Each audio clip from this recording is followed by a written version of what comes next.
All right, everybody, welcome back. I'm excited today. Today we have Erika in the hot seat. And if you don't know who Erika is, I feel bad for you. I'm sure you do at this point. Erika, you've been, I don't know how many podcasts have you been on? Actually, quite a few. I want to say at least 4 or 5 from Bulletproof, and then quite a few in the industry, other podcasts as well. Yes, and at all the summits you've spoken. And so let's just assume that someone doesn't know, and you're highly involved in our mastermind, all the things Bulletproof you're involved in. You've done the office manager retreat. But let's just assume that someone doesn't know you. So you know how we always talk about, like, we talk about Charissa and our hygiene program and the unicorns. Like, you're the unicorn of office managers. And Craig, you must have been living right once upon a time for her to come into your life. I agree with that. Because you're what, Erika? You can toot your own horn. You're the fellow of a fellowship. You have your fellow in DAADOM. Is that right? Yes. Yeah. The American Association of Dental Office Managers. And I'm actually a diplomat, which is the highest level that any office manager can achieve. And there's very few that hold that distinction in the country nationally. So, look, fellowships and all that is great, right? I strive for that. But at the end of the day, it doesn't really mean much if the rubber can't meet the road. And here's where I'm going with this. 5-6 months ago, my and I've alluded to this on the pod, some things over here on my side of the in Georgia were on fire a little bit, right? It was a little bit of a dumpster fire. And you came in as a savior to a certain degree to help my people, to advocate for ADS, advocate for them, advocate for the right policies. You dug in and fixed some things that were broken. And where I'm going with that is that learning, and having fellowships is great, but like when the grease gets hot, you know how to fix stuff. And that is the superpower, right? Yeah. Right. And so that's where I say, like, that's the unicorn aspect, because anyone can study. I'm evidence. Anyone can study their way to a fellowship kind of thing. Right. But when you actually know how to execute and fix, and not just take something that's good and be like, okay, I made it a little better. I had to take something broken and make it spectacular, which it is right now, by the way, Erika. I haven't told you this, but like, we just finished this quarter and went from very mediocre 6 months ago to spectacular. Wonderful. Right? Awesome. Yes. And a large part to you. And of course, Kim, right? And executing on our side we had to do, but like having you and Craig on our team, and Craig, you're even talking to, Drew on our side, right? So it's it's really CEO, awesome, right? Is that yeah, correct? He's the CEO, right? Because I already made that proclamation. To work with him. I don't even know him, but listen, I'm excited to spend the afternoon with him. Well, that was a little bit of a long intro, Erika, but I wanted to give people some awareness and some context. And the reason that what we're going to talk about today is kind of a 30,000 foot view, right? We're talking about things that what we see, people who really are in flow in their practices, right? The top 1%, which we get a lot of exposure to that in our mastermind. Like, a lot of those practices are probably the top 1% in the nation. And we're just going to talk about some data trends. And we're really not going to focus on being spot on. Like, these are the 9 things that are, it's not 10, it's not 9.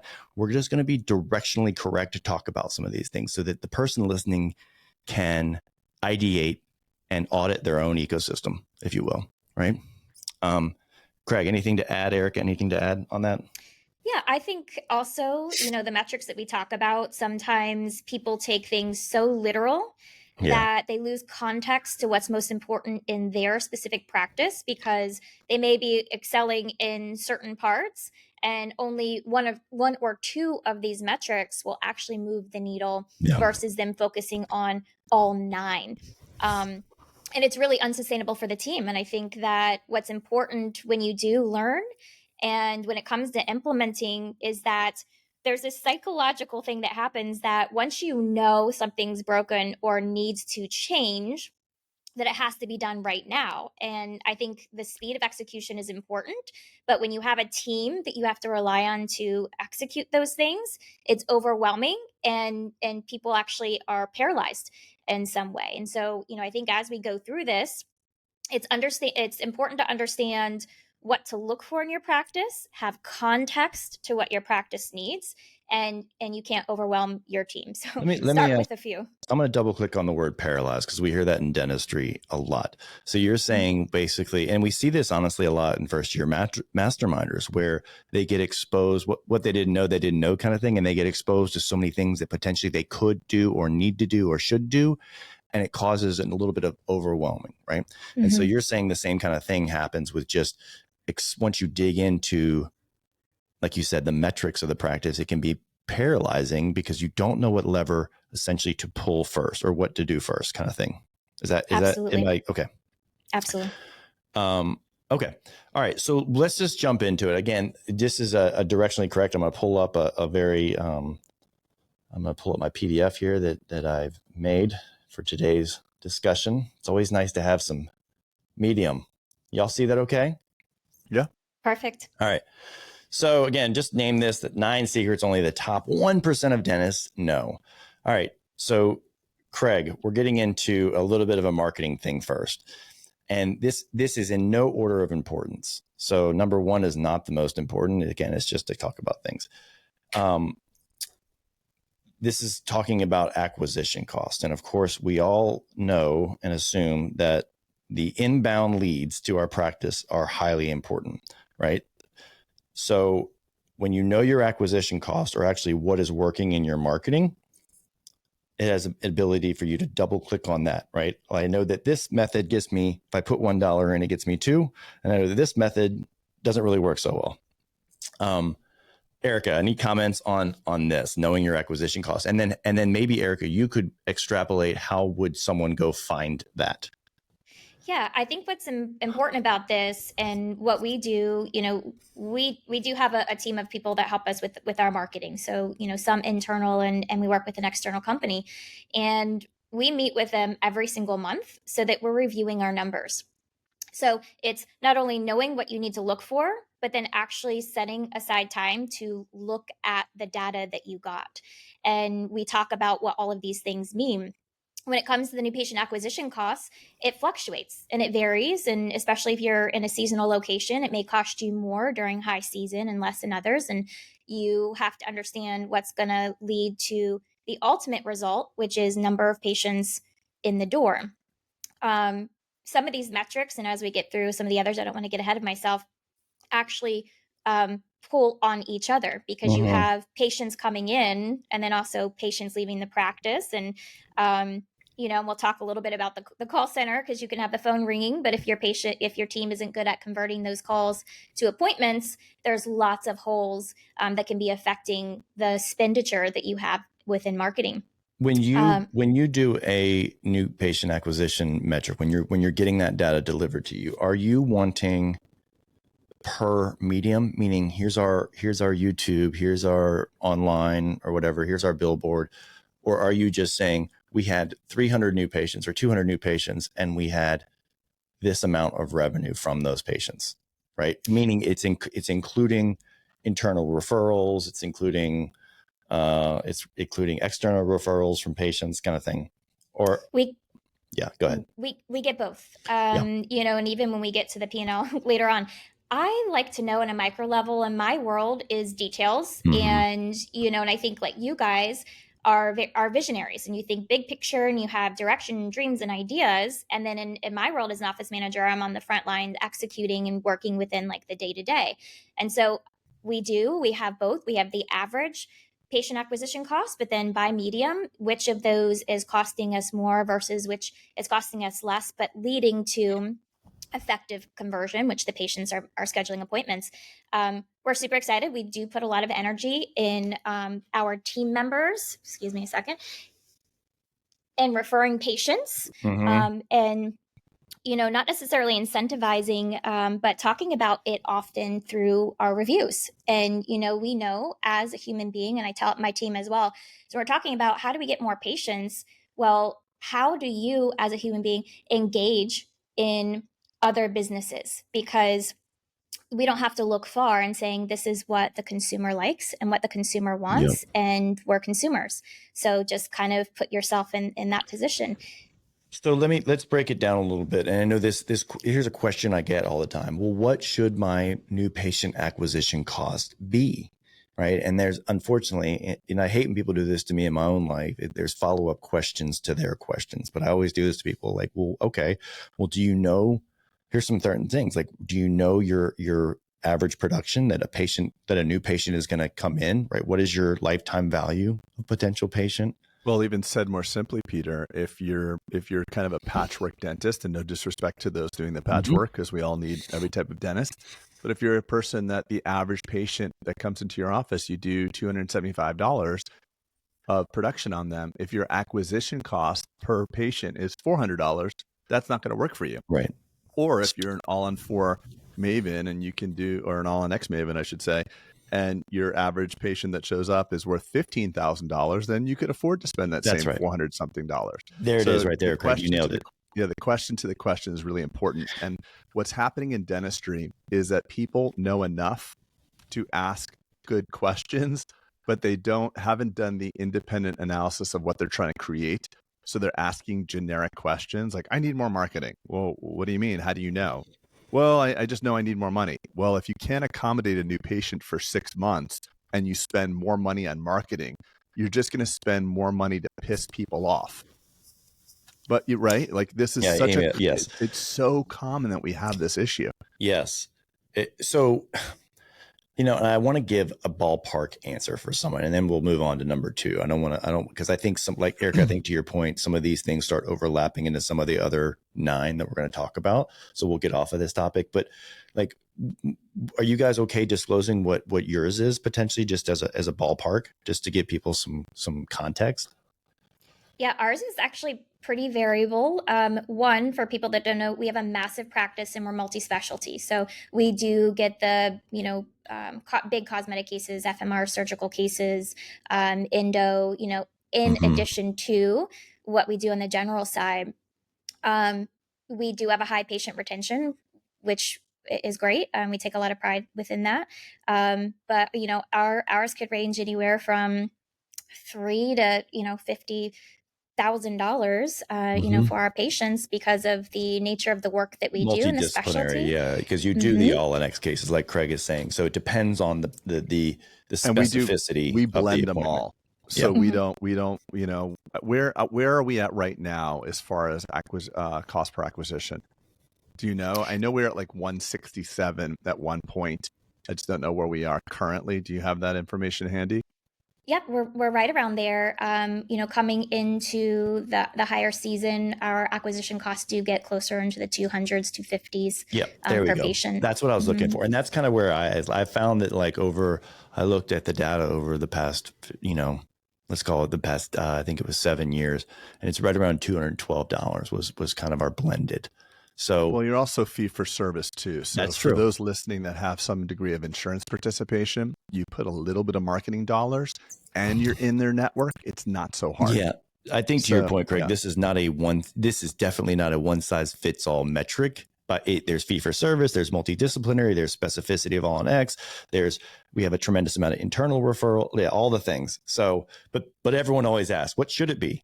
And it's always a hard thing to answer. Well, and I just want to point out, sorry, Erika. I want to point out one more thing. And this is the part of frustration for many consumers that visit dentists.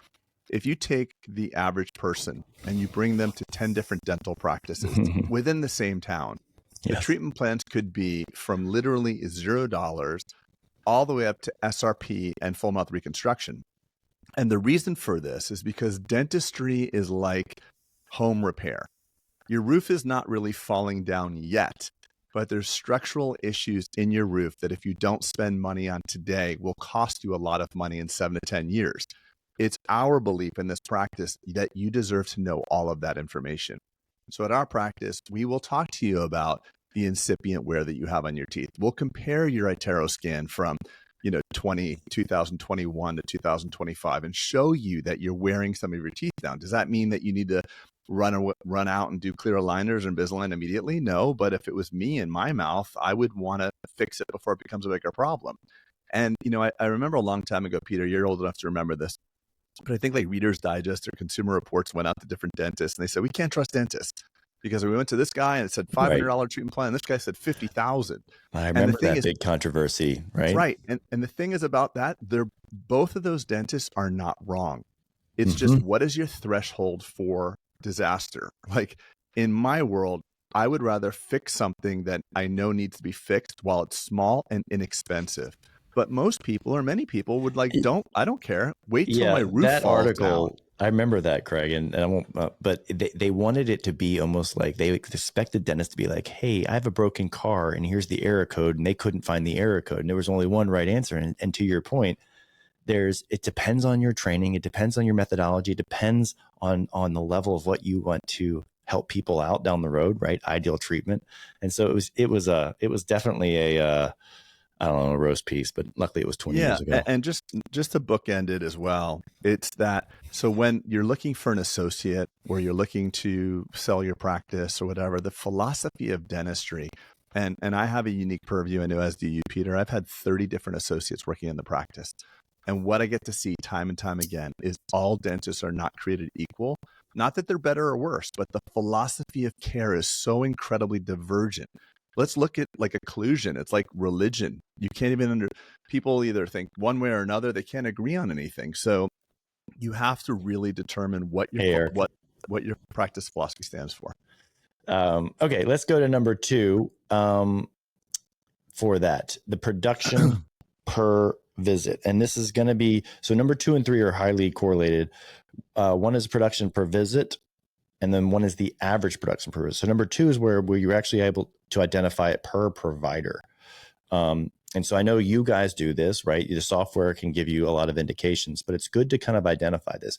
So we do this especially for our hygiene team, right? There's a transparent sheet that goes out to all hygienists and all the owners that kind of talks about how they've done on their average appointment per visit. And it's I always call this kind of the at bats, like, right, what are you going to do with the opportunity that you get presented? And it's interesting to see the variance between providers. Do you guys do this as well? Yeah, and it's a really helpful tool because when you want to learn where to grow, and the team members that need maybe the most assistance, is you compare each of those providers, especially our hygienist, and who's the top performer, and maybe who's somebody that has the same opportunity. We have the same amount of patients and the same amount of time, and showing them what's possible by what somebody else's performance is. And I think that comparison's really important. We also, everything's transparent. So, all of the metrics anybody can access across the team, we want them to look at that often. When we call them check-ins. Instead of just having a formal review once a year, we do check-ins a minimum quarterly. And part of those check-ins, we talk about metrics and have a discussion about that. So I'll quickly go into this. And as Craig, this is one of my favorite barometers. I like metrics that tell me the health of something very quickly, the health of a month, the health of a quarter, the thermometer, or maybe the barometer. So I have every day reported to me in an email, or used to, the average production per patient visit that was the trending average for the month. And what that did to me is I knew when we were going to have a good month only by looking at that number. And so to me, it's the true gauge of kind of looking at the at-bats, like I was saying. And when you start identifying and you start seeing a trend down, right, this is a lead indication. I always use this as a lead indicator to say, hey, what are we doing? Like, are we under-presenting? Are the new patient quality is different? Like, something's happening where our average production per patient visit is trending downward, which is, like I said, it's a prognostication that the months ahead are not going to be as good. What say you guys on this? It doesn't have to be your favorite. I know I kind of set that up as mine, but it was the thing that I looked at immediately every night when I got that email. So this is a harder one for me to wrap my head around it again, because we are multi-specialty, so it is very skewed. Because when we have those big high dollar cases, when our surgeons are in and doing the FMRs and all of the implants and so on, it's very variable. Yes. Okay. I will say, because of the skew of the high dollar amount cases. Now we can compare the average production per visit against ourselves and see the trend, which I've only dabbled into a little bit, but I use like other month metrics. over month or year over year kind of thing. I see. Yeah. Yeah. And that's been helpful. Although, some of our specialists that come in aren't always full time, and they come in different days. So it's harder for me to find an apples to apples. And I really like to operate within, apples to apples comparison. Yeah. And so here's where it's a good differentiation. You are in the weeds. Show me the one for this procedure and this APB for this procedure. And I want to look at really quickly, how are things doing? Can I close my laptop and move on? Right. I want to say 30,000 foot view. Okay. Things are fine. Move on. And you are used to digging in a few levels more. So I see why just knowing our two personalities and me being not a detail guy, that I can see why I like this metric and you don't love it as much because it doesn't give you the intel that you're seeking, kind of thing. Right. Yeah. Because for me, all information is just one data point. And typically I have to look at several other data points before I can say, this is the new direction that we're going in or continue in this direction. So it's a deeper level of curiosity is what it really is, Peter. Someone who's worked with Erika so long, she'll ask she'll ask me things in the middle of it, okay, wait, what's the result? I'm like, oh, more money. She's like, oh, more money. Okay, then who gives a crap about this? Because this could be skewed and this could make you feel good. And you could see this PPV going up because surgeons are crushing it, but our surgeons are at 45% and blah, blah, blah. And that's not really where we really want to be.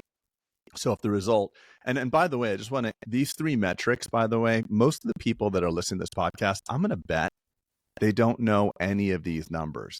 And that was me as well. So so no shame, right? So no shame. So the whole idea, if you're a business owner, you have to know where you're at.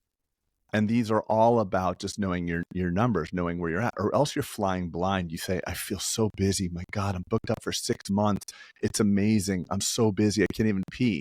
You're busy because you're accepting all these crappy insurances.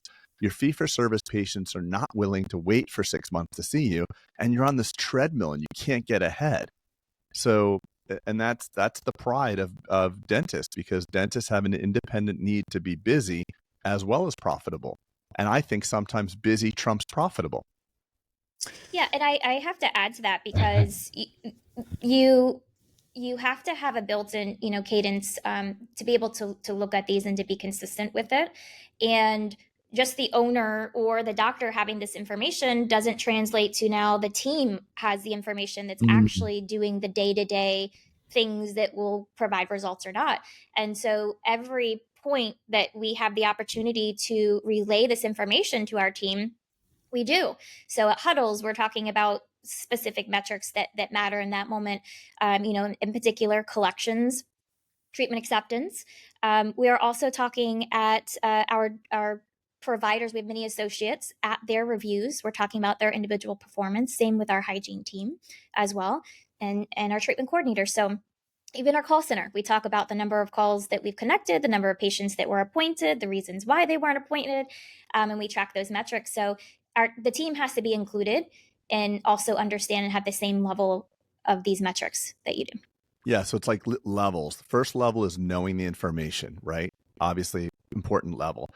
Next level, disseminating that information. It's Pearson's law. It's that which gets measured and reported back. That's so right. There's two sides to Pearson's law. It tends to improve. So what most of us do is don't even pay attention, number one. And then a second order, we pay attention, we get stressed out because we see the wrong numbers and we freak out on our team. Well, back to how this all started. What's going on? With what Erika said, Craig, sorry to cut, but back to what Erika said, sometimes ignorance is the bliss. And so when you dig in a little bit, you're like, oh shit. No, I'll admit it. I'll admit looking at P&Ls with one eye, go to the bottom line. Go to the bottom. Okay. Shit, why are we losing money again? How did we lose money again? So this is where the people, going back to the title of the pod, this is where being able to have a metric and then being able to, A, I like the result. Cool, move on. Or B, I don't like the result. What are the reverse engineering constituents that arrived me at this goal? And that's that's what we strive for in the mastermind, is teaching people how to look back 2 or 3 things for the thing that caused it, right? Like Erika, not dissimilar to what you did in my practice. And sometimes you're so in the weeds with your own stuff, you don't have a fresh set of eyes to kind of look back and be like, oh my God. Right. And so you came in with a fresh set and was like, hey, let's do this, this, and this, you know? Yeah. But just, I think step one is just like anything in kind of life is awareness. And then Craig, I think giving yourself some grace. I mean, like, hey, I don't know how to fix this, but I'm continued to the process of knowing. I think that's a great step as a CEO, CFO, COO of our practice, us being, if a practice owner. I think if that's your title, which it probably is, not you guys, but the people listening, that's a great first step is like, I'm going to get the data and not stress out, but I'm going to learn about this data. And as opposed to just head down bliss, ignorance is bliss kind of thing. Because ignorance is not always bliss, as we all know. What a defeating feeling. I'm recalling just, sitting there when we had an $8 million top line and a $115,000 bottom line. And I was working as hard as I possibly could. I couldn't see more patients. My hand at one point was like numb from a nerve injury I had in my neck. And I just thought to myself, if I take a week or two off and didn't do more dentistry, we'd go insolvent. And $8 million is like, they have this adage, sales solve everything. I thought when we did $1 million, we made $100,000. So if we did 2 million, I'd make 200 grand, and 8 million, I'd make 800 grand. And to watch it go the opposite way, to work my ass off and then of course that makes you frustrated, makes you a poor leader, makes you scarce, makes you angry, makes you destructive to your team. And then it's a shit show. It's a downward spiral. It's a death cycle. Yeah. And Craig, I think too, yeah, it should be directly proportional, but when done the right way, so where you were going with when there's $1 million, it's $100,000 profit. When there's 2 million, it's $200,000, and it actually should be more, right? Your second, right? It should go more. It should go more, right? It should be 250 for the two, right? And you're right. When you're seeing a pattern go the opposite direction, it's keeps you up at night, kind of thing. Yeah, like we've all been there. I remember we had my buddy John, Erika, and I were sitting right here at the table, and John's like, John runs a very successful series of businesses. He's a billionaire, actually multi-billionaire.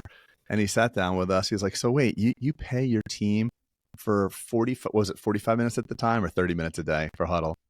Oh gosh, it was 30 minutes. Yeah. So he's 30 minutes. Every day, 30 minutes. He's like, he pulls out his phone. He does a bunch of calculations. He's like, you spend, I don't remember. It was like $120,000 a year. Just on meetings. Just on morning meetings. He's like, can you just do it in 10 minutes instead or 15 minutes? Yeah. Eric and I are like, yeah, I guess so. Yeah, I never thought about that. But you guys have half-hour meetings every day? Yeah. Yes. Holy shit. Between that and free lunches, no wonder. Jeez. There was 250 grand right there. I have to add to that. So this was at the guidance of a really prominent consulting company. Yes. Yeah. So we had to add that in there. The $3,000 a month we paid them plus.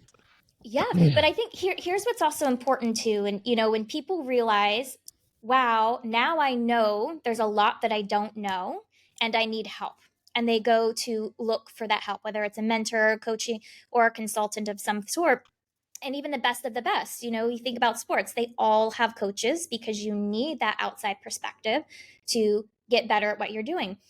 But the thing that is so interesting about it is not all experience is the same and what they value, and to interview those companies, because for us, they were so heavy in culture, which was amazing. And, when you have a great culture, there's a lot of things that kind of fall into place, but looked at none of the business. And so, we had a very happy team, and we were, in the process of potentially having to close the doors because nobody was looking at the profitability of the company. And, I think that's important because there's a lot of coaches and consultants that I see out there that have practiced once and they actually don't work in any practice at all anymore. And so, I kind of question some of that advice at times. And yeah, I remember you saying at AADOM, like you were one of like very few speakers, like maybe only 10% or. It was myself and Dr. Alfredo from our practice, and we were 2 out of 63 speakers that were actually working in a dental practice currently. And I see that a lot, especially with continuing education Yes. courses. At one point, I think, you do know a lot and you want to go out and you want to give back to the community. But then at a certain point, when do you lose the relevance because you're not actually utilizing the things that worked at one point because business changes? And I mean, how long? That's a good question. How long till you lose your relevance? 3 years, mhm, maybe? You wouldn't mhm. know what the things that were, I mean, obviously the macroeconomic factors of dentistry, but all the things that we're doing so much new stuff today that we weren't doing 2 years ago. It's But a I great also have point. to throw in, and I hate to bring up the fact, of COVID, but new events happen and life events, and that requires a whole other level of problem solving skill and things that you have to consider and to execute. Like, what advice do you give in that moment when you're not actually in a practice living it out and doing it and overcoming something like that? You know? But that's my kind of like little cautionary tale is like, yes, it's crazy that we were doing that and it didn't come out of thin air. We were guided to do that and it was actually a really poor decision. So Oh yeah, I mean, yeah, I feel like we could have a pod just on that. yeah. Look at Can all we the can we things. count into that consulting company the amount of money that Oh they my sold me in god! whole life insurance? Because that was about $80,000 to $100,000 of All right, we'll move fraud, on to waste, and abuse. we'll move on to the next one, okay? Because I think this is a good one. All right, so many of us, and we talk about this in terms of our bulletproof metric. We talk about the net growth number, Greg. You and I always talk about it because it used to be we'd walk around conferences. I get 250 new patients a month. Meanwhile, you were losing 270 kind of thing. So the practice was actually contracting, and so I think that the retention rate, and Eric, I'd love to hear what you think, is a good metric on how your patient experiences. Of course, you're going to have people leaving and moving and dying and all the things, right? You can't avoid some of that, but retention rate is, I think, the most underlooked thing in dental practices because we get so myopic on new patient, new patient, new patient, because that's how good our marketing is doing. And that's our lifeblood. And that's the inbound. But so many people don't track their retention. Absolutely. I'm going to get in the weeds just for just a quick second. And this relates a little bit to why I don't really like the averages, the numbers, Mm-hmm. because when you do know, hey, I need to track the retention, my attrition rate, and you track that through knowing your pre-appointment rate, which is how many of your existing patients have a next visit of some sort on the schedule. And then on a micro level, your reappointment rate, which is your current rate of reappointing patients. And the All right, reason why I say don't those like again, because those are a big. I want to double click on that. So do reappointment. So the reappointment is the current stat of what your team is currently doing. This is the one that's actually driving the car. On a daily basis, how many of those patients that you saw are ending up on your schedule for a next visit of some sort? The pre-appointment rate is historical because that shows of every patient that had an appointment within the last 18 months. That's what we set it for. Most people, I think they do their active patients based on 18 months. How many have an existing appointment of some sort? So that's the big snapshot, and then you have the one that's actually live. Now, when we talk about averages, so once people start saying, let me look at my reappointment rate, what I find that's so fascinating that none of the companies, so if any of those metro companies out there actually want to take my advice, just please do it, is it has to be broken out into two. You have to have a hygiene reappointment rate, which is going to be higher than your clinical reappointment rate, and that's where the hole is. And I was an assistant. I know I was a part of that hole at one point because I knew when my patient was done, the insert crown was delivered, that patient had no future appointments with me. But I never looked to see, do they have a future appointment on the hygiene side? And so that is, if that's declining or low, guaranteed it's going to be found on the clinical side. Okay. Those are, and our software doesn't, not all software gives you that intel at the click of a button. Yeah, where's Wes Lunsford when you need him, right? Dental Intel does, I know, and and they always talk about the reappointment rate being the biggest prognosticator of how the practice is going to do in the next 3 months. Isn't that right? Am I saying that correctly? Okay. Yeah. You're shaking here. It's the greatest overall predictor to practice success. The Mm-hmm. single predictor to Yes. overall practice profitability. It's not any. It's crazy to me that I can't even get over that. That's the truth. Mm-hmm. Okay. So Erika, we're going to get into a little bit of a simpler things that we all take for granted, but I think they're overlooked in terms of, we're just going to get into something, right? Do production match collections. So many practices we see have these big AR balances, that are over 90 days. I mean, we had some things on my side, in my practice, that you're focused on new revenue. You forget that to have a system in place for recovering the work, being paid for the work you did 3 months ago, 60 days ago, 30 days ago, kind of thing. Can you talk a little bit about that? Obviously the goal is to have it be 100% on both ends, right? Collection matches production. Yes. Yeah. And, if you're a fee-for-service practice, that has got to match. Mm-hmm. That's an issue right there, because your patients for fee-for-service, they pay the date of service. There's nothing to wait on an insurance company to reimburse you at some point.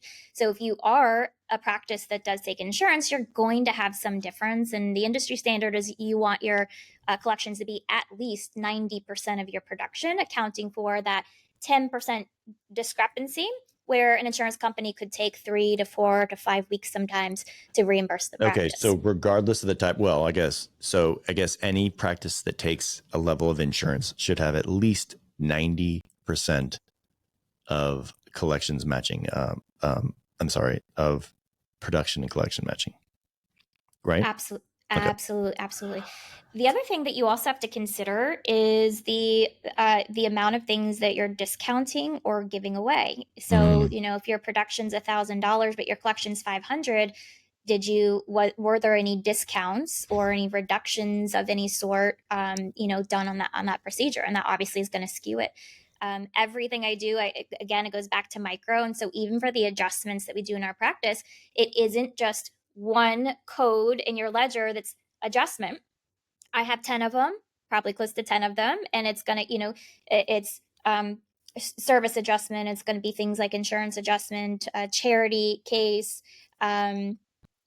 service member discounts. We do special things for, firefighters, police officers, teachers, those sort of things in the community.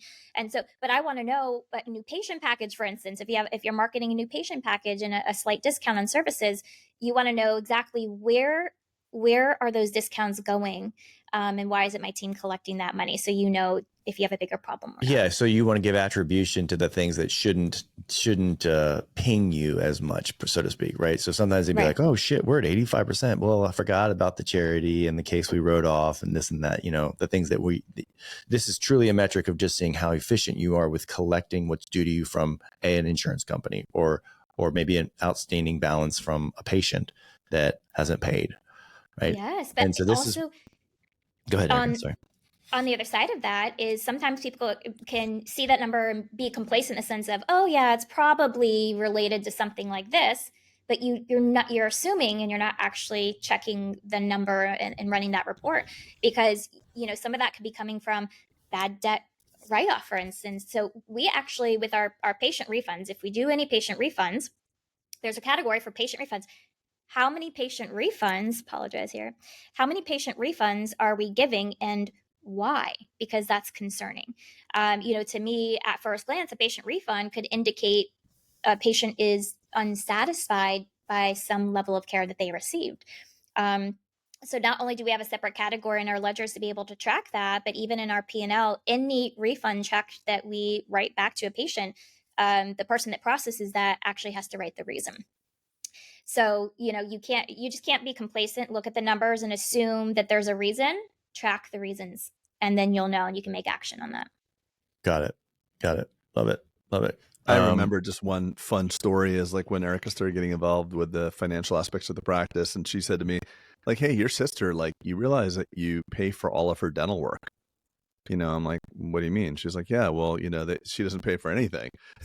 Like, what, for how long? She's like, well, how long do you want to know? I'm like, tell me the whole thing. I'm like, to my sister, I'm like, Sharon, I love you, but like, hey, like, I'd rather just write you a $10,000 check right now and tell you go get your dental work elsewhere. Like, that's the thing. Like, when you understand business, it costs you money to do things. So the fact that you don't charge someone, you're still paying your team. So it's almost better. Like, if your uncle comes in and you don't charge him anything, it's better for you, like, to buy him something and just say, go elsewhere. I mean, that's the reality of it. Unless it's someone that's a close family member. Oh, here, uncle, here, family, here, go somewhere here's else. $5,000 because long term it'll be cheaper for me. Oh my God. Yeah. Now, one last little thing. I know we're moving on subject. So the importance of the retention aspect. So if we think about new patients coming in, they cost a lot of money. And then you're putting all of your hopes into your business team to convert that lead into an actual appointment.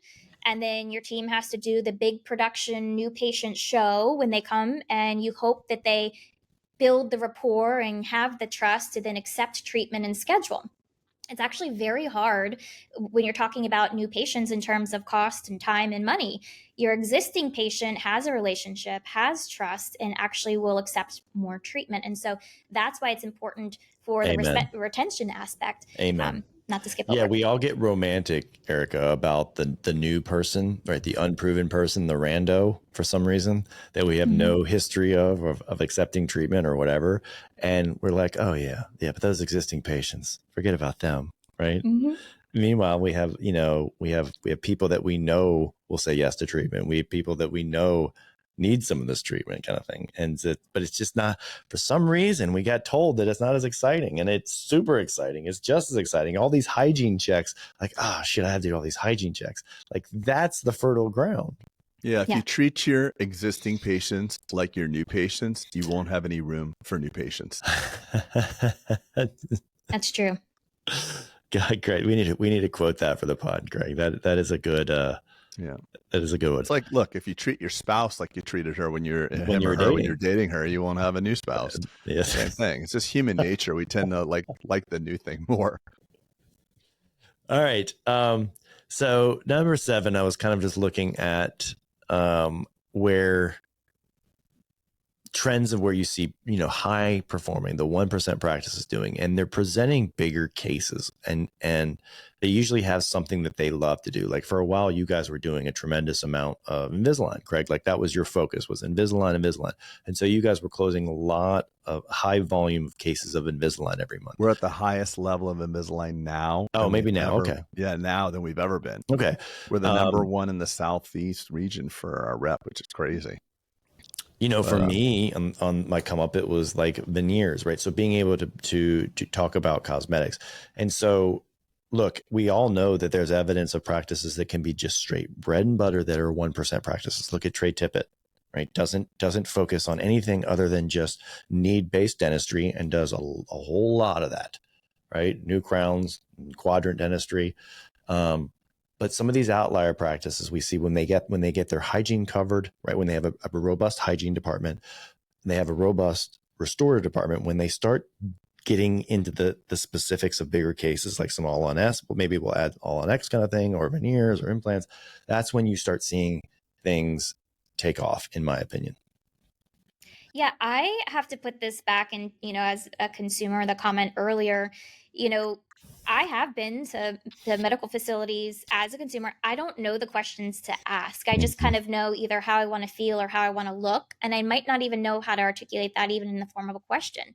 And if people aren't taking the time to tell patients what's possible, you're essentially choosing the patient's treatment for them. And, for me, that was a big deal. I felt misled, and I left that practice because I didn't get what I was asking for. Erika, it's almost like this, and you probably didn't hear because in your clinical days you would hear it, but Craig and I heard this all the time.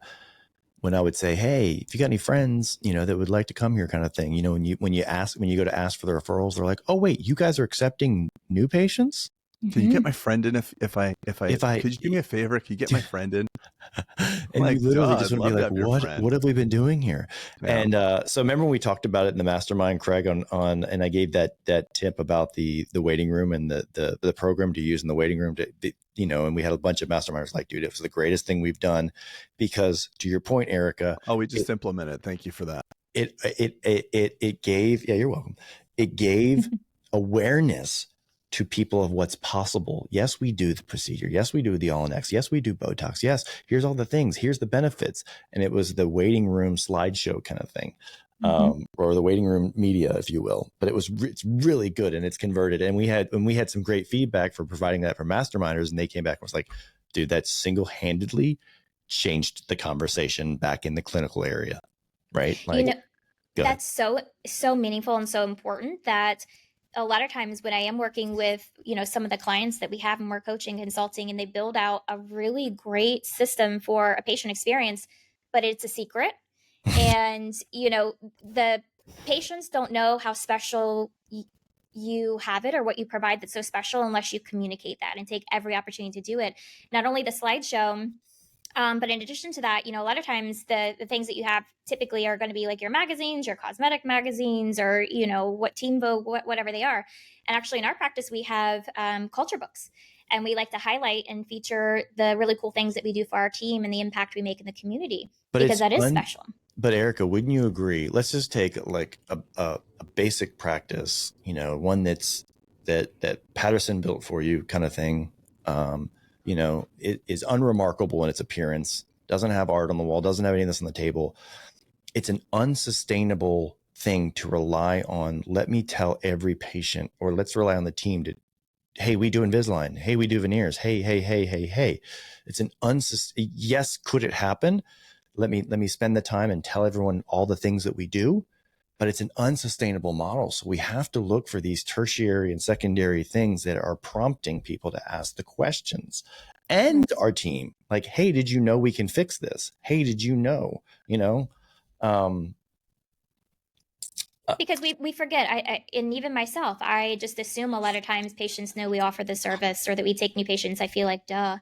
And it's really not, because we operate within this world. So we assume way too much. So we kind of jumped on the next one. Just as a counterpoint, you brought up two really good ideas of what to do. I could just for a counterpoint, I could tell you what not to do. Put on CNBC in your waiting room. Because the crisis news you'll network. Find out that there was a 7.7 earthquake, and you'll see that the market's crashing. The tariffs are going into effect. And then you sit down and be like, hey, you need scaling and root planing, and it's going to be you need a deep cleaning. It's going to be $300, and you're like, I can't afford that. Or why is this anesthetic not working? Because you're level 10 anxiety because of the CNN that's story. Pretty common, by the way, to have a news channel. And the news, if it bleeds, it reads. Yeah, so if that's what you're negative. doing in your waiting room, if you're playing TV in the waiting room, maybe, or news, I would just say, just take it out. Just take out the TV. Or if you're a local dentist playing TV, maybe you'll get a Spodak Dental Group pre-roll ad, and we can poach your patient. Too much. All right, let's go to number 8. All right, so Erika, we actually can skip number 8 because we just talked about this, and you kind of double clicked on the reappointment rate of and it's obviously a big link, and Craig, you said it's the single biggest, so we can jump past this one. So we'll go into the final thing, and this is something that Craig, you and I get a lot in coaching. We get a lot in, people want to dive in, learn about a P&L, and the first thing I see problematically is that we are accepting whatever format that the CPA wants us to have it in. We're accepting that. Erika, I know you've highly curated your P&L for data delivered to you. And where I'm going with this is we think it's like here's my data, give me the output. And we think that it's not customizable. So you can have your CPA say, hey, this is not the way I want it delivered. I want you to break it into these categories. I also want you to put a percentage of what the budget should be for that category. And I'll give you the information so that where I'm going with this is you want to highly customize it for you because it's your biggest data point of the month. Yeah. And, it goes back to one of these things when you're guided, when you are outsourcing to a professional, you assume that professional knows how to properly guide you that's best for your practice and what you need to know. And I think in all these different aspects, what we've found working with people is that you really have to be an advocate for yourself. You do have to know a fair amount of information about these different services to be able to tell, is this giving me actually what I need?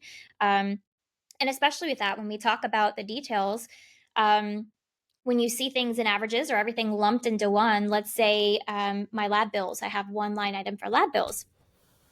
Well, how can you tell We on were guilty a of that, and then you fixed that. Is what I'm saying. It was like, oh, labs are this, and then you helped us break it down to, well, it's Invisalign and it's implants and it's this and it's that, right? So sorry, keep going. Yeah, no, that's okay. I'm just saying for me, when you talk about I have to do something with this information, it's really hard to catch the leaks when you don't see it broken out into the smaller trends. Like you may have the average may be the same, let's say for instance, but some of the things from Invisalign may be increasing, some of the implant stuff is decreasing, so the average is staying the same. But there's some action that can be taken to say, wow, we want to keep Invisalign going. We want to also have implants too. So you have to look at it at a more micro level and categorize some of those things. Even with marketing is not my strong suit. I have an amazing team and Dr. Craig and you, and to be able to help with that. But for marketing expenses, we just had one line item that was marketing. And I was like, gosh, like, how can I make sure we're as efficient as possible with this budget? And then when I broke it down to, the chapstick and the swag and, some the website services, and I was like, holy smokes, what are these services that we're paying for?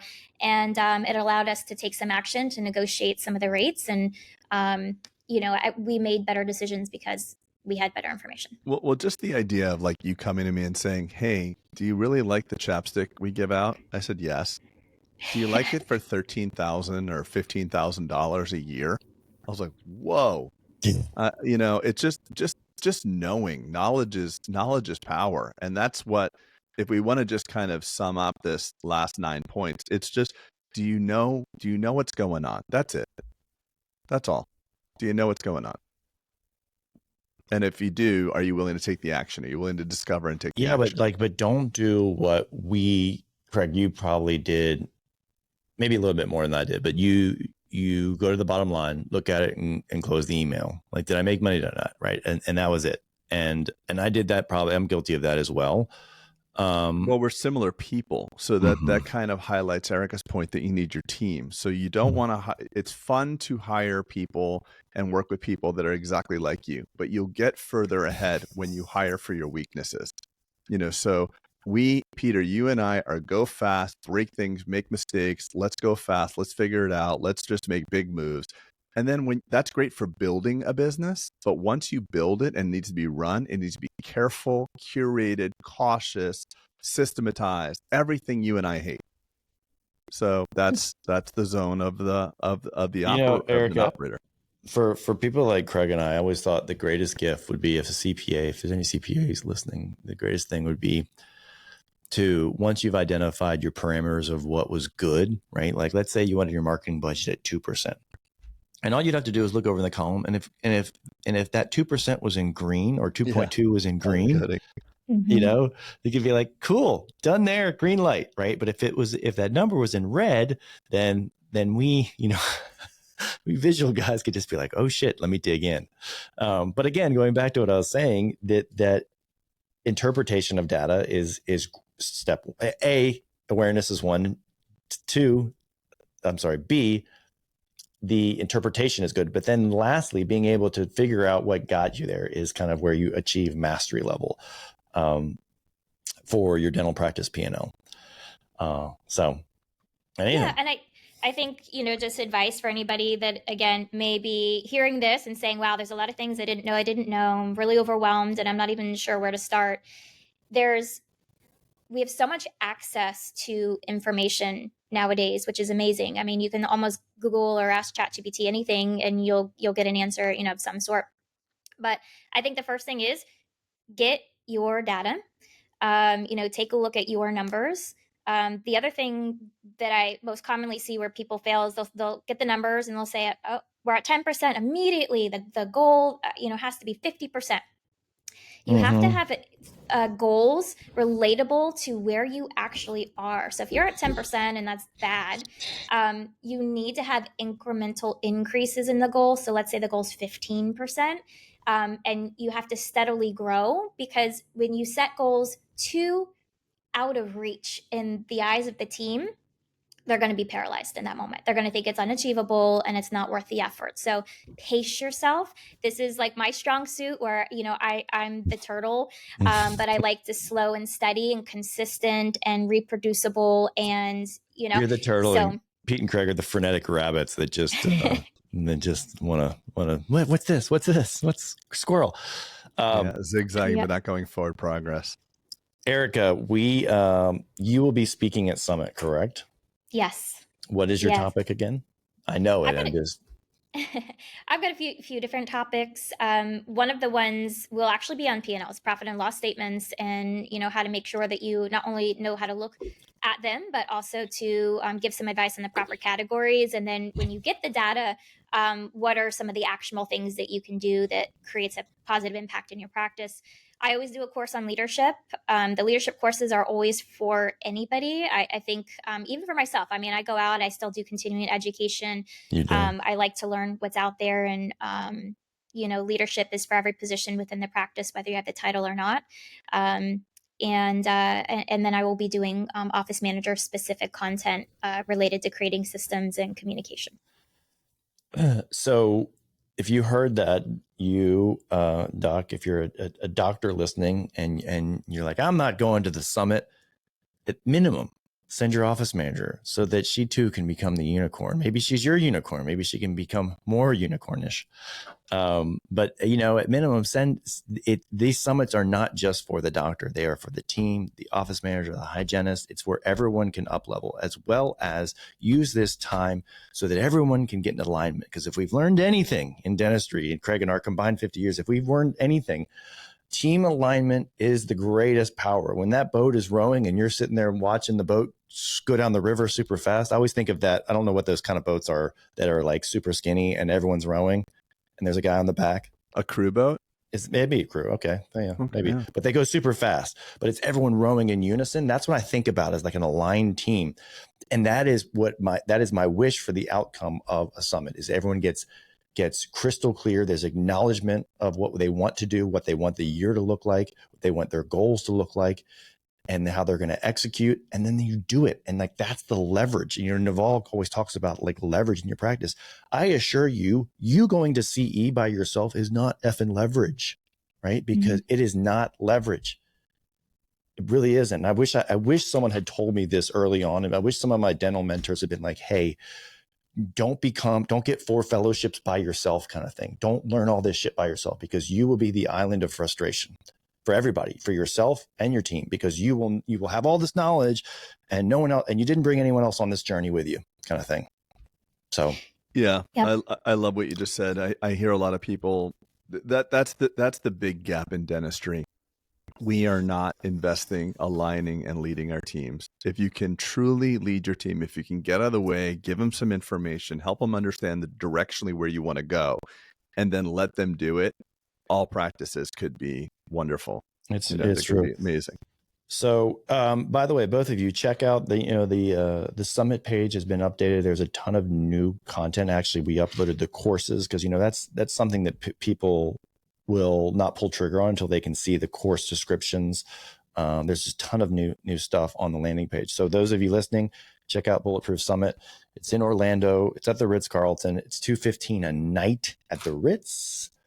That's crazy. Can I have you book all my travel for me, Peter? Save me money like that. That's right. I am, honestly, you call the Austrian hotel I just went to and renegotiate after the fact. I love a negotiation. I got to say, I probably buy stuff. Erika does too. I love a negotiation. Erika has a way of just being like, I just asked and they did it.